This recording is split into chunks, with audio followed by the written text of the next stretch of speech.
یہ جو نظام ہمارے خلاف چلا ہوا ہے نا کہ یہ بڑے انتہا پسند ہیں اور یہ بڑے جناب وہ بڑی سخت باتیں کرتے ہیں.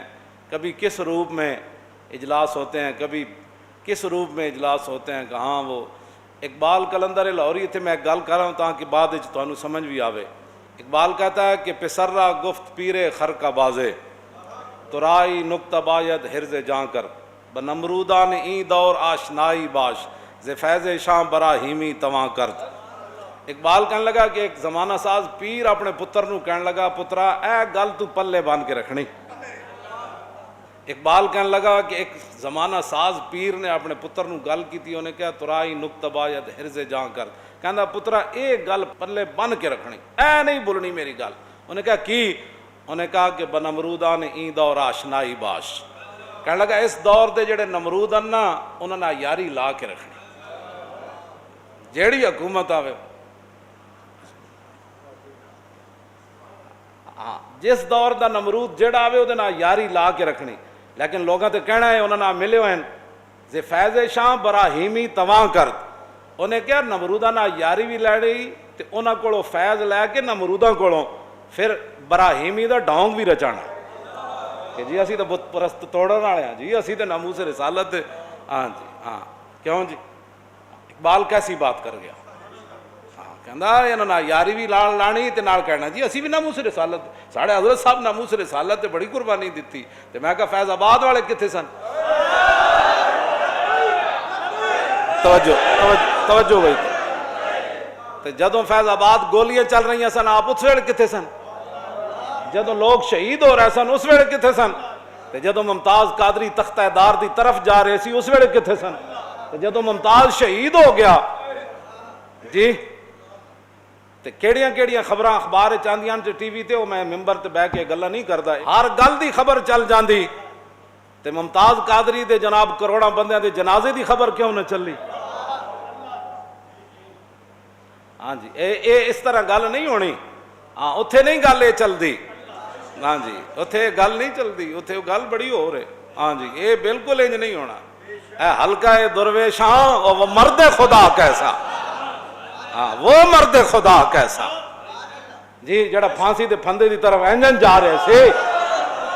ہاں جی وہ حلقہ درویشاں وہ مرد خدا کیسا, وہ جڑا پھانسی دے پھندے دی تے کھڑ کے بھی کہندا لبیک یا رسول اللہ. اوے حلقہ درویشاں وہ مرد خدا کیسا, حلقہ درویشاں وہ مرد خدا کیسا.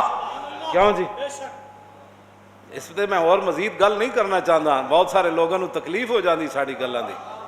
ایک ہی بات ہوئی جدوں حضور دی گل آ گئی, حضور یریدون لیطفئوا نور اللہ بافواہہم. اللہ تعالیٰ فرماتا ہے کہ لوگ اپنے منہوں کے ذریعے اللہ کے نور کو بجھانا چاہتے ہیں. دین کے خلاف سارے تسی اکٹھے ہو جاندے ہو. کدی تہاڈے منہ وچوں ایک گل دین دی نہیں نکلی, کدی تسی اے نہیں کیا کہ یار پاکستان اللہ دا بڑا وڈا ہے جناب, احسان ہے ساڈے اوتے, ساڈے لکھاں قربانیاں ہوئیاں, جو لکھاں قربانیاں نہ دیندے لوگ تے پھر تانوں اسمبلی دیاں سیٹاں لبنیاں سن, پھر تانوں یہ وزارتاں لبنیاں سن.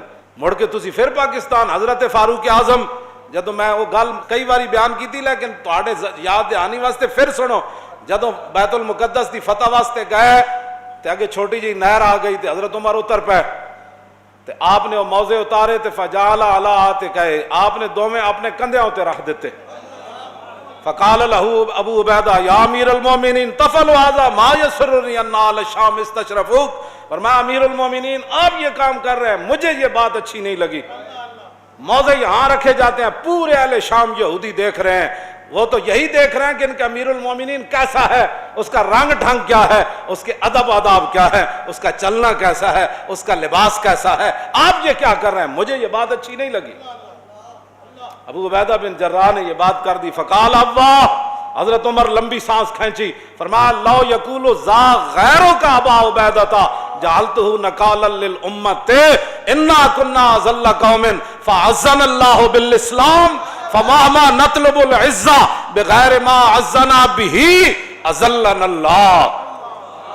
ترجمان نبی ہم زبان نبی. تو ہم اسلام کا جو نام لیتے ہیں ان کا مذاق اڑاتے ہو, یہ انتہا پسند ہے. ان کے اندر اسلام بڑے تحمل کا درس دیتا ہے. اور میں آقا تحمل کا درس تب دیتا ہے کہ حضرت عمر کا پاؤں چلتے ہوئے گلی کے اندر کسی کے پاؤں پر آ جائے تو اس وقت بندہ وہ کہے کہ تو نظر نہیں آندا، تو حضرت عمر معذرت کرن یار مینوں پتہ نہیں چلیا. لیکن گل جدو دین دی آ جائے، گل جدو ناموس رسالت دی آ جائے تو پھر تے حضرت عمر اتنی دیر بھی نہ کیتی، جنہیں حضور دا فیصلہ نہ منیا، صرف اندر تلوار دے لانے دی دیر کیتی، آ کے آپ دا سر تن نال جدا کیتا. تے آپ نے فرمایا ہاکذا عقدی بما لم یرضى بقضاء اللہ ورسولی، فرمایا جو اللہ رسول کے فیصلے پر راضی نہیں اس کا یہی فیصلہ ہے جو عمر نے کر دیا ہے. ساتھ بیٹھ کر پھر سارے کیوں جی انہوں نے بیٹھ کے پریس اسلام بڑے تحمل کا درس دیتا ہے، بردباری کا درس دیتا ہے. میں آخا سی پڑھے ہوئے جڑا تحمل بردباری درس کیوں جی. حضور دراز گوش ہوتے تشریف لے آ رہے کیوں جی، اور وہ پیروں میں خاک اٹھی. عبداللہ ابن ابی اپنا منہ ڈھانپیا تے آپ نے فرمایا اے اے کیا کیتا ہے تم. اور جناب اتنی دیر جناب گل گرمو گرم ہو گئی ہوتے. پھر کھڑیاں کھڑیاں اس گدے مبارک نے حضور دے دراز گوش نے پیشاب کر دیتا. وہ کہنے لگا الیک انی آذانی نتن حمارے کا، حضور انہوں دور لے جاؤ، یہ پیشاب نہ سانو بڑی تعفن پھیلیا. تے صحابی تحمل کی بات ہے، اس نے پیشاب کے بارے میں بات کی کیوں جی، لیکن فرمایا تجھے پتہ نہیں یہ پیشاب کس جانور کا ہے. تحمل بھی کیا تو بردباری بھی گئی. اور مدینے کے رہنے والا باشندہ اور حضور کے پیچھے نمازیں پڑھنے والا عربی دان فرمایا حضور کا جو دراز گوش ہے اس سے تو نفرت کرتا ہے. واللہ لحمار رسول اللہ اطیب ریحم من کا، فرمایا رسول اللہ کا مبارک جو ہے دراز گوش ہے وہ تجھ سے زیادہ پاکیزہ ہے. عشق اپنے فیصلے، اقبال کہندا دی سراپا سوختن اندر طلب، انتہاش عشق و آغازش ادب. اقبال کہندا دین تو نام ہی حضور کی یاد میں جلنے کا ہے، اس کی ابتدا ادب ہے اور انتہا عشق ہے. کہ آج بھی صدیق اکبر حضور کے پاؤں میں لیٹے ہوئے، عشق ہے اس کی اندر.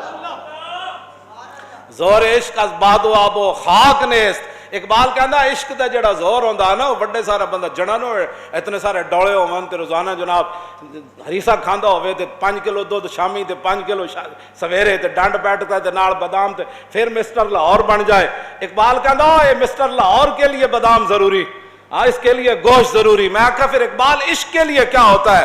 کہتا ہوں زور عشق از باد و آب و خاک نیست، قوت از سختی اعصاب نیست. اقبال کہنا اتھے ڈورے نہیں ویکھے جاندے، اتھے بدن نہیں ویکھا جاندا. اتھے تے عبداللہ بن مسعود دیاں ٹنگا باریک بھی ہون تے صحابہ نو حضور فرمان یہ ٹانگیں اوت پہاڑ سے بڑھ کر وزنی ہیں. ہاں جی توجہ.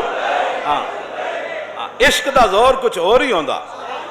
عشق سلطان است و برہان مبین، عشق را ہر دو عالم زیر نگی، لا زمانو دوش و فردا یزو، لا مکانو زیر و بالا یزو.